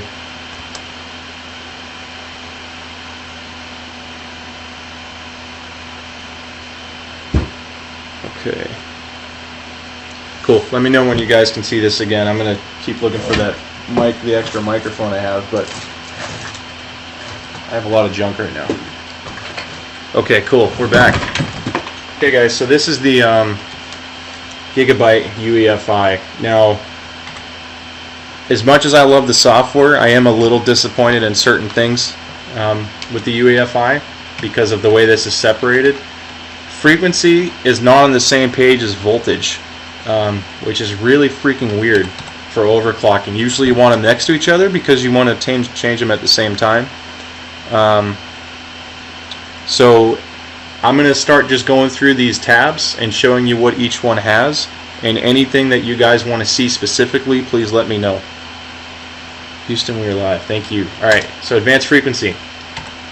So again, I've left this on auto because I'm using the Ryzen Master software to do the overclocking. But here's how nice Gigabyte is. If I click on, profile, if I did disabled, my RAM goes to 2133. If I enable XMP, it automatically goes to where it's supposed to be. And if I hit the plus sign while I'm highlighted on system memory multiplier, I can specify exactly what I want. Now, I don't think this RAM will go above 3000 because it's a 2666 RAM. Yeah, I will replace the mic, Ivan. I'm sorry. I was looking for it, but it's fairly late where I live, so I don't want to make the stream go too much longer right now. But I can do another one again if you guys like what you're seeing. So here's where I can set memory frequency, and I'm pretty sure I can hit 2933 if I loosen up the timings a little bit, but I'm going to mess around with the Ryzen software, Ryzen Master software first. I'm going to hold down the minus key to go back to auto, and we'll leave that part alone. So if I go hit escape, advanced memory, this is where I can do advanced memory, overclocking, advanced manual. So you can pretty much set, and check this out. So I can configure the CAS and all the other timing as well without any problems. Channel B. Obviously it's a dual channel motherboard. I'm only using 2 sticks right now. Let's set this back. I do like that it does preserve the RAM voltage with XMP. Some motherboards were actually, as soon as you enabled it, automatically bump RAM voltage to 1.35 and up, so that caused some issues there. Advanced voltage. So everything's on auto right now. This is CPU vCore. There's the SOC vCore, which is, again, this is a system on chip. There's a lot more going on than just a standard CPU. There's the Northbridge inside, etc. Let's see what else we have. Typically you want to leave this, that's interesting, turbo, cool, and extreme. So in an effort to save time, because I only have about 15 minutes left before I have to start wrapping up here, we're not going to change around too much of this, but at least you can see what kind of settings you can choose from. And if you're in auto, the one thing I don't like is you can't do incremental based off overclock. So if you want to say, okay, I'm running 4 gigahertz, do plus, 0.5 volts or something, you can't. You actually have to set the exact voltage you want. So we're going to go back to auto. PC health, everything's looking good. Think of this as the BIOS version of Civ, that system information viewer. All the voltages are there. Miscellaneous settings, 3D mark enhancement. So again, BIOS giving you some. Yes, I will fix cool and quiet. When you go to the other settings, just quickly, I will go back to the stream if needed. Through the stream if needed. Yeah, I will go through them all. So I don't know what this is going to do for performance, so I can mess around with that. That's something I'd rather post up for a more in-depth review for what you guys see for benchmarks. Smart fan settings. This is the UEFi version of the fan controller, and if I use my mouse, which is always nice to have on a BIOS, I can choose which fan header I want to control and monitor the speeds and all that. So I don't need it right now because I have the case controlling it. EC temp down here. If you guys can see on the bottom right hand corner, there are 2 probe sensors Offset overclocking, yeah, offset overclocking is not there that I saw. EC temp or external temperature sensors that the motherboard comes with, you can stick them wherever you want. These are wedged between two of my Western Digital hard drives, the 4TB black editions, because I wanted to check to make sure that they were getting adequate ventilation. They get pretty hot. Let's go back. System information, this is just BIOS clock access level. Let's go to the BIOS boot option. So I wanted to show you one thing here. And default is set to other OS. If you know you're going to mess around with Linux and other stuff, then just leave it on other OS. I wasn't, and by doing Windows 10 WHQL, I get more adjustability, if you will, to have the fastest possible boot time. All of my Linux software that I use, I do inside virtual machines. So I wanted Windows 10 to boot as quickly as possible. However, there was one thing I'm trying to remember I had to fix.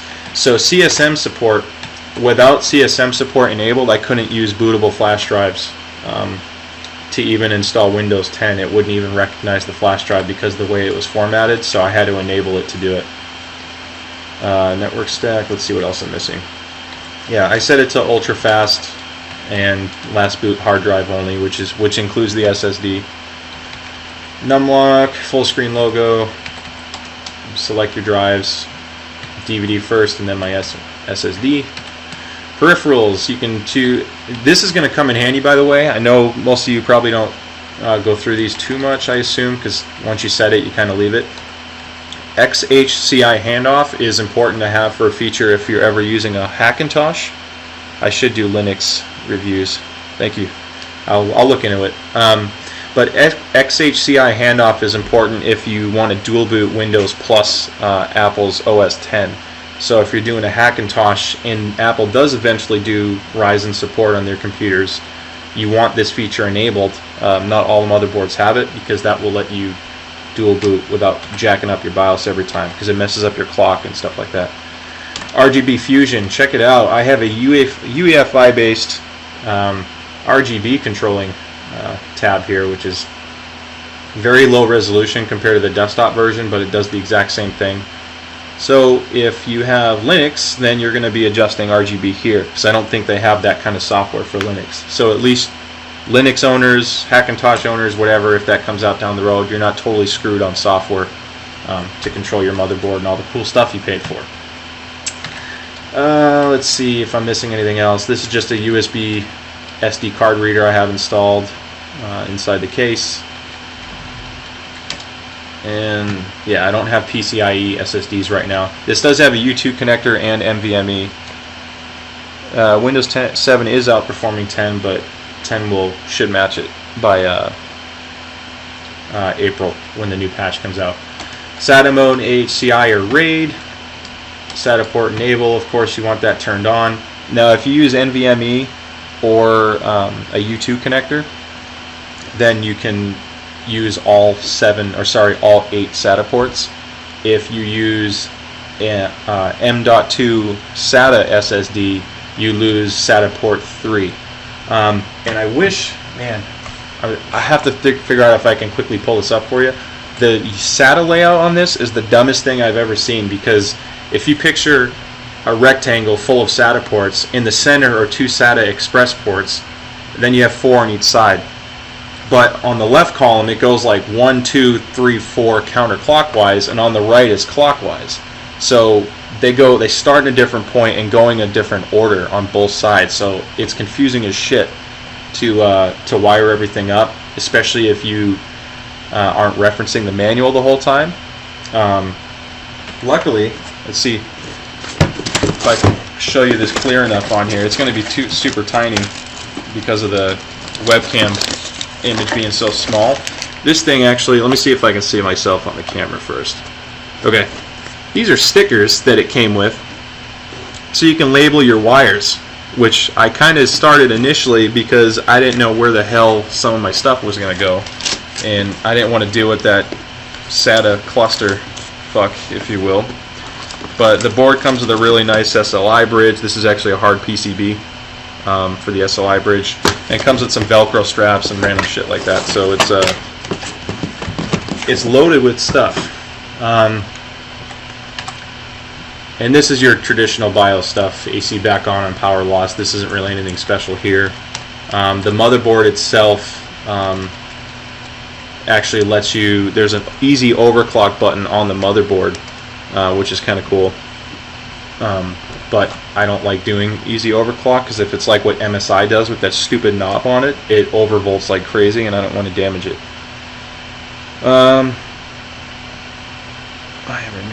Let's see.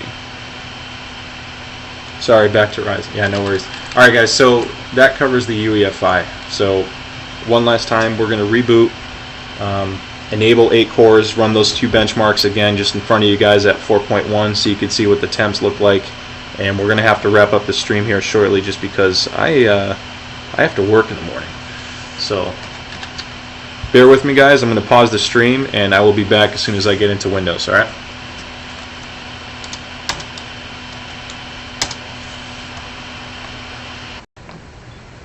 We're going to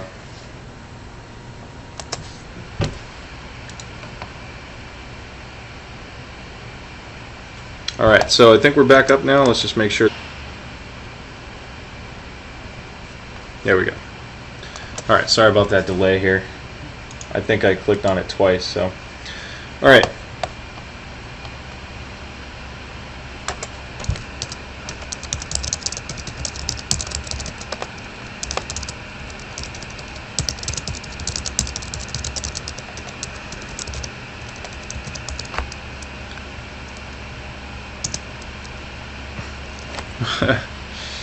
Yep. Let's check real fast here. So let's load this.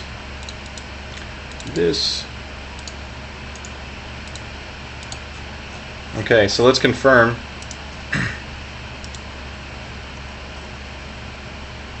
So right now, cool and quiet is disabled. However, we didn't do the 8-core enabling yet.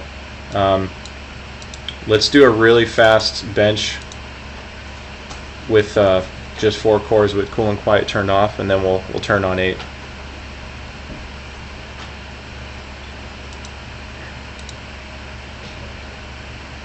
It's a bit lower right now on a reboot, but I think that's normal.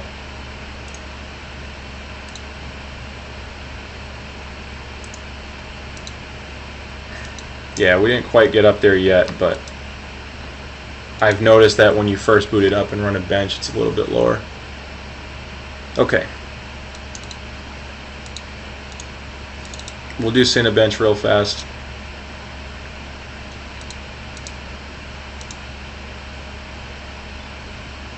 And this is still 4-core, and then we'll switch to 8. Can you do a gaming test with some benchmarks started? I'll have to do that on a second stream if that's cool, Zach, because yeah, I'll definitely do another stream for you guys. So make sure you subscribe and then let me know. But the benchmarks are designed to saturate the CPU, so it should stutter a bit just because of the way they're working. Now, if I do single core benchmarks, the game should run fine with the Ryzen chip because the way it handles it.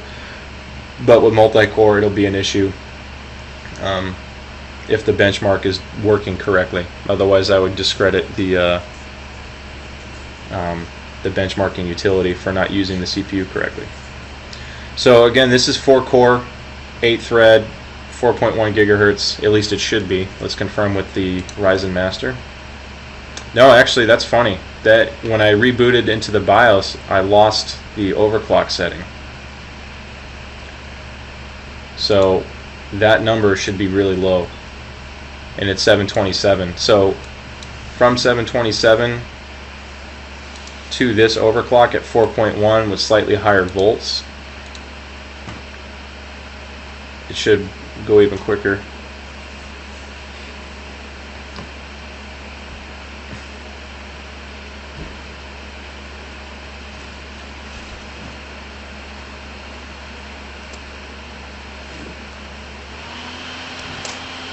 Alright, and guys, if you want to, I know we have the Reddit post I did for the live stream, and then my original post where I talked about the initial reviews and what I've seen so far with the equipment I have. If you post in either of those questions or something that I missed, I'll keep an eye on it. That way on the next stream I'll just, make a little notepad file or something that has things you were curious about. So when we do the next one, we'll fly through it. That way if you miss it, you can watch the video after and, hopefully get your question addressed. So that went up to 856 from, I think it was, 717 or something? So it did, the overclock helped quite a bit. Okay, so let's see what else we need to do. No.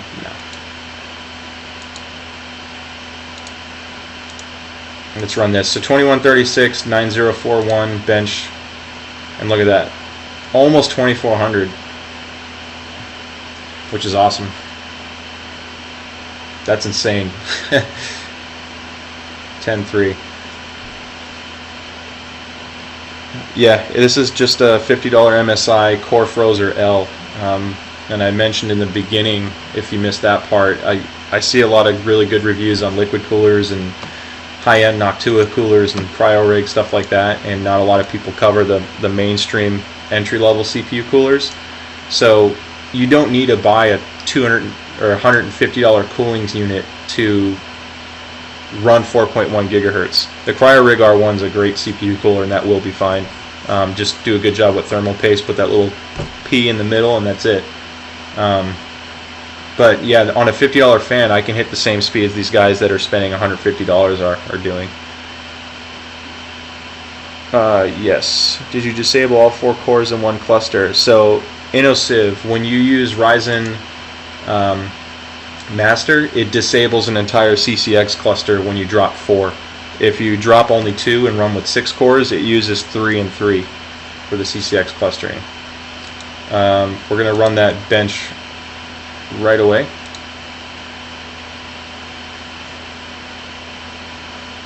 And it's not really affecting it too much there. It did help though when we ran Cinebench. It seemed to keep getting faster and faster. And actually, not Cinebench. Is it Geekbench?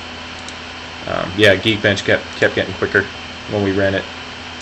So just to put this perspective again, that's compared to an i7 7700K at 4.2. I'm running the Ryzen. Thanks, Geek. I appreciate that, man. So I'm running a 4-core 1700X at 4.1, and I am outperforming an i7 at 4.2. So you can bet your ass that 4-core 8-thread Ryzen chip is going to be an absolute beast for how much you spend versus what you get back. And if you want to absolutely obliterate Intel, we can enable the 8-core. So let's go to, oops, nope. Let's go to profile 1. I think I had that set to 0 there's 0 at 4 gigahertz. Let's go to 4.1. And just in an effort to do this one final test here. Okay. So I have to do a reset. This requires a power cycle. Awesome.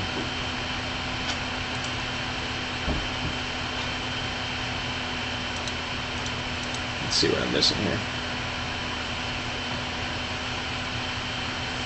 Yeah, I know the cache will make a little bit of a difference, but architecture is a huge part, so I don't think it'll be a massive drop for that price. It was improving FPS and Go.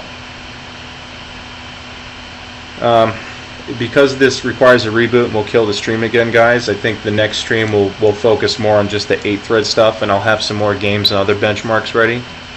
So again, thanks for watching. Please subscribe if you want anything in the future to get notified, and then I'll fix the fan issue for you. I'll have a real microphone. But yeah, post up on Reddit any questions you guys have, and hopefully we do the stream again very soon, because I like the questions you guys have had. We've learned a lot about this processor, so that about covers it. I'm going to stick around for about a minute or so just in case there's a last minute thing I miss here, but that is about it. I know there's a delay on the stream, so anytime, guys, I appreciate it.